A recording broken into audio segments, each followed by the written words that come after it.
ఎటు చూసినా మాస్క్లే, ఎవరిని కదిపినా కాలుష్యంపై చర్చలే.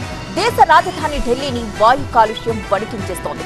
Air pollution levels all time హైకి చేరిపోయాయి. పొల్యూషన్ తగ్గించేందుకు ప్రభుత్వం స్ట్రిక్ట్ రూల్స్ పెట్టినప్పటికీ సింపుల్ గా వాటిని బ్రేక్ చేసేస్తున్నారు. ఊపిరాడని పరిస్థితులున్నా ఏమాత్రం పట్టించుకోవడం లేదు.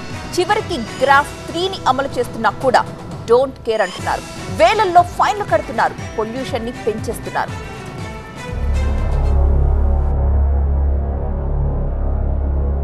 ఢిల్లీ ప్రజలు ఊపిరి పీల్చుకోలేక ఉక్కిరి బిక్కిరి అవుతున్నారు.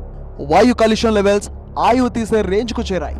ఎయిర్ క్వాలిటీ ఇండెక్స్ కే వణుకు పుట్టిస్తోంది పొల్యూషన్. పలు ప్రాంతాల్లో ఎయిర్ క్వాలిటీ ఇండెక్స్ 417 మార్కుతో ఆల్ టైమ్ హైగా నమోదైంది. దాంతో ఢిల్లీలో బతకడం ప్రాణాలతో చెలగాటంలో మారుతోంది. కాలుష్య నియంత్రణకు ప్రభుత్వం ఎన్ని చర్యలు చేపట్టినా, సుప్రీంకోర్టు పలుమార్లు సీరియస్ అయినా ఫలితం మాత్రం శూన్యంగా కనిపిస్తోంది. రోజు రోజుకు గాలి నాణ్యత క్షీణిస్తూ వస్తోంది. ఇక లేటెస్ట్ గా పొల్యూషన్ కంట్రోల్ కి గ్రేడెడ్ రెస్పాన్స్ యాక్షన్ ప్లాన్ 3ని అమల్లోకి తెచ్చారు. ఈ గ్రాప్ 3 అమల్లోకి వచ్చినప్పటి నుంచి నిర్మాణ పనులు, కూల్చివేతలు జరిపిన BS3 సహా డీజిల్ వాహనాలు, PUC సర్టిఫికెట్స్ లేని వెహికల్స్ ను రోడ్లపై తిప్పినా భారీ జరిమానాలు విధిస్తున్నారు. అయినా సరే నో రిజల్ట్ అన్నట్టుగా ఉంది పరిస్థితి.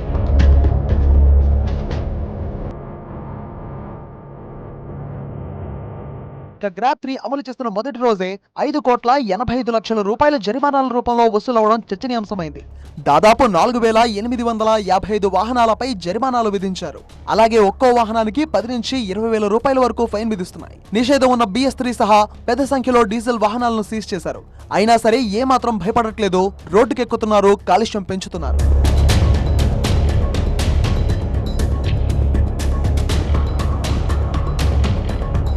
మరోవైపు హర్యానా, పంజాబ్ లో పంట వ్యర్థాలను తగలబెట్టడం కూడా పొల్యూషన్ కు కారణమవుతోంది. పంట వ్యర్థాలను దహనం చేయాలంటే వణుకు పుట్టించేలా యాక్షన్ తీసుకుంటున్నా చాలా మంది ఇప్పటికీ పంట వ్యర్థాలను తగలబెడుతూనే ఉన్నారు. దీంతో ఢిల్లీ ఉక్కిరి బిక్కిరి అవుతోంది. మరి చూడాలి ఈ కాలుష్యాన్ని కంట్రోల్ చేసేందుకు మున్ముందు ఎలాంటి చర్యలు తీసుకుంటారు.